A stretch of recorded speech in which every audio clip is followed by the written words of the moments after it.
UPI লেনদেন নাকি আর free নয়, এই ঘটনায় তোলপাড় সোশ্যাল মিডিয়া। 2000 টাকার উপরে লেনদেন করলেই দিতে হবে জিএসটি, তাও আবার 18%। সোশ্যাল মিডিয়ায় ভাইরাল এই পোস্ট। ইতিমধ্যেই অনেকের মাথায় হাত পড়েছে এই ঘোষণা শুনে। কিন্তু সত্যিই কি সরকার অনলাইন লেনদেনে জিএসটি বসাচ্ছে? এর জবাব দিল স্বয়ং অর্থমন্ত্রক। A to Z সঠিক তথ্য সঠিকভাবে জেনে নিতে শেষ পর্যন্ত দেখুন আজকের ভিডিওটি। আমাদের চ্যানেলে সবসময় সঠিক যাচাই করা তথ্যই আপনাদের প্রদান করা হয়। এখান থেকে আপনারা বিভিন্ন প্রকল্প এবং চাকরির খবর সম্পর্কে জেনে নিতে পারবেন। তাই অবশ্যই সমস্ত তথ্য সবার আগে জেনে নেওয়ার জন্য আমাদের চ্যানেলটি সাবস্ক্রাইব করে পাশে থাকা বেল আইকনটি প্রেস করে দিন।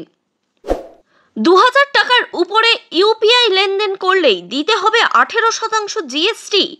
এত অধিক জিএসটি কি সত্যি গভর্নমেন্ট সমস্ত অনলাইন ইউপিআই লেনদেনের উপর চাপাচ্ছে? সত্যিটা কি জেনে নিন এখনই। সোশ্যাল মিডিয়ায় গত কয়েকদিন ধরে এই নিয়ে ব্যাপক জল্পনা কল্পনা চলছে। এর মধ্যেই শুক্রবার কেন্দ্রীয় সরকার স্পষ্ট জানালো এই দাবিগুলির কোনো ভিত্তি নেই। আসলে কিন্তু এই ইউপিআই ট্রানজ্যাকশনের ওপর সেরকম কোনো নির্দেশনামা জারি করেনি কেন্দ্রীয় সরকার। তাহলে কিভাবে এই তথ্য ভাইরাল হলো, কিভাবে এই গুজব রটল, চলুন জেনে নেওয়া যাক। অর্থমন্ত্রক এবং কেন্দ্রীয় পরোক্ষ কর এবং শুল্ক বোর্ড অর্থাৎ সিবিসিআই জানিয়েছে এই ধরনের কোনো প্রস্তাব বিবেচনা করা হচ্ছে না। এই সংক্রান্ত প্রতিবেদনগুলি মিথ্যা, বিভ্রান্তিকর এবং সম্পূর্ণ ভিত্তিহীন। কেন্দ্রীয় মন্ত্রকের তরফে জানানো হয়েছে 2000 টাকার লেনদেনের উপর 18% জিএসটি বসানোর ঘোষণা করা হয়নি। সাধারণ ইউপিআই এর লেনদেনে কোনো জিএসটি নেওয়া হয় না। অথচ গত কয়েকদিন ধরে সোশ্যাল মিডিয়া প্ল্যাটফর্মগুলিতে এই ধরনের বহু পোস্ট ছড়িয়ে পড়েছিল, যা থেকে উদ্বেগ তৈরি হয়েছিল ইউপিআই ব্যবহারকারীদের মধ্যে। পোস্টগুলিতে বলা হয়েছিল উচ্চ মূল্যের ইউপিআই পেমেন্টের উপর পণ্য ও পরিষেবা কর আরোপের পরিকল্পনা করেছে কেন্দ্র। এদিন এক্স হ্যান্ডেলে অর্থমন্ত্রক জানিয়েছে সরকার 2000 টাকার বেশি মূল্যের ইউপিআই লেনদেনের উপর জিএসটি আরোপের কথা বিবেচনা করছে। এমন দাবি সম্পূর্ণ মিথ্যা, বিভ্রান্তিকর এবং এর কোনো ভিত্তি নেই। বর্তমানে সরকারের বিবেচনায় এমন কোনো প্রস্তাব নেই। বিবৃতিতে আরও বলা হয়েছে শুধুমাত্র নির্দিষ্ট পেমেন্ট পদ্ধতিতে মার্চেন্ট ডিসকাউন্ট রেট বা এমডিআর এর মতো চার্জের ক্ষেত্রে জিএসটি প্রযোজ্য। অর্থাৎ এই জিএসটি কিন্তু আমাদের সাধারণ মানুষকে দিতে হয় না, এটা কিন্তু দিতে হয় যারা মার্চেন্ট পেমেন্ট গ্রহণ করেন তাদেরকেই।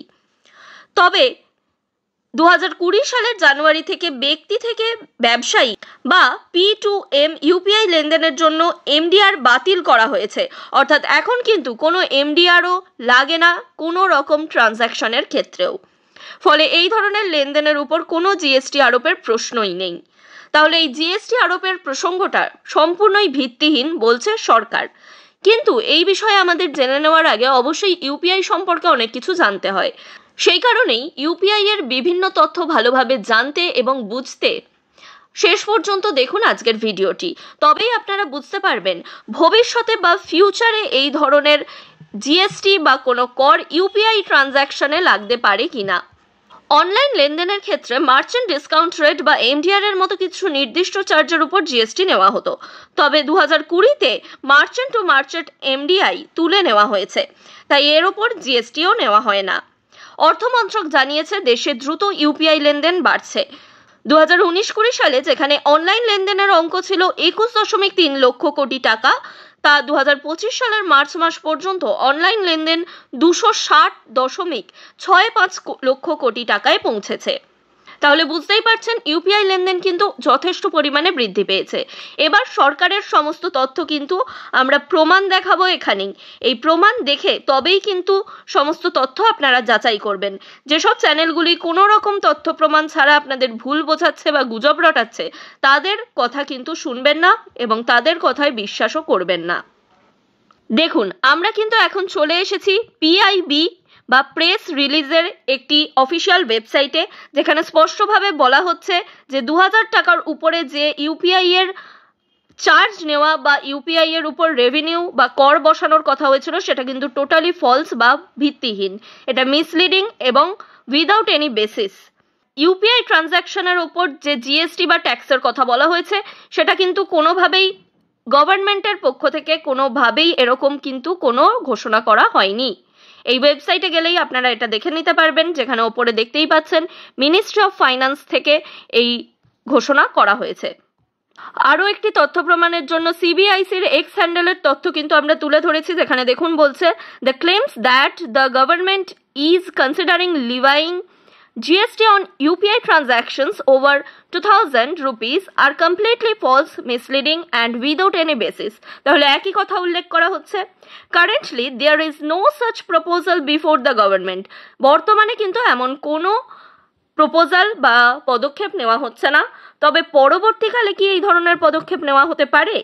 কি বলছে government? GST is levied on charges such as merchant discount rate। Merchant discount রেটের ক্ষেত্রে কিন্তু আগে জিএসটি নেওয়া হতো, যেটা আমরা আগেই আলোচনা করেছি, এখন কিন্তু সেটাও নেওয়া হয় না। তবে এক্ষেত্রে ভবিষ্যতে কোনো পরিবর্তন আনা হলে আপনাদেরকে কিন্তু আয়কর মন্ত্রক বা অর্থমন্ত্রক থেকে সরাসরি জানিয়ে দেওয়া হবে। আর সব সময় অফিসিয়াল নোটিফিকেশনের উপর ভরসা রাখবেন এবং নিত্য নতুন আপডেট পেতে আমাদের চ্যানেলটিও সাবস্ক্রাইব করে রাখতে পারেন। ইউপিআই সম্পর্কে কয়েকটি তথ্য জেনে নিলে কিন্তু এই বিষয়ে আপনাদেরই লাভ হবে। এখানে দেখুন বলছে গুজবের বিপরীতে সরকার ডিজিটাল লেনদেন, বিশেষ করে কম মূল্যের ইউপিআই লেনদেনকে উৎসাহিত করছে। জিএসটি বা কর চাপালে ইউপিআই লেনদেন কিন্তু অনেকটা পরিমাণে কমে যাবে, এর ডিক্লাইন দেখা দেবে। তাই গভর্নমেন্ট কেন এতে জিএসটি বা কর চাপাবে, তার তো কোনো ভিত্তিই নেই। তাই এখন কিন্তু এই ধরনের কোনো পদক্ষেপ গভর্নমেন্ট নিচ্ছে না, বরং ইউপিআই লেনদেনকে আরও বেশি এগিয়ে নিয়ে যাওয়ার কথা ভাবছে ভারতীয় গভর্নমেন্ট। তাহলে দেখুন এখানে বলছে এর জন্য 2021-22 অর্থবর্ষ থেকে ইউপিআই প্রণোদনা চালু আছে। এই প্রণোদনা ব্যবসায়ী লেনদেনের খরচ কমাতে সাহায্য করে এবং ডিজিটাল লেনদেনকে উৎসাহিত করে।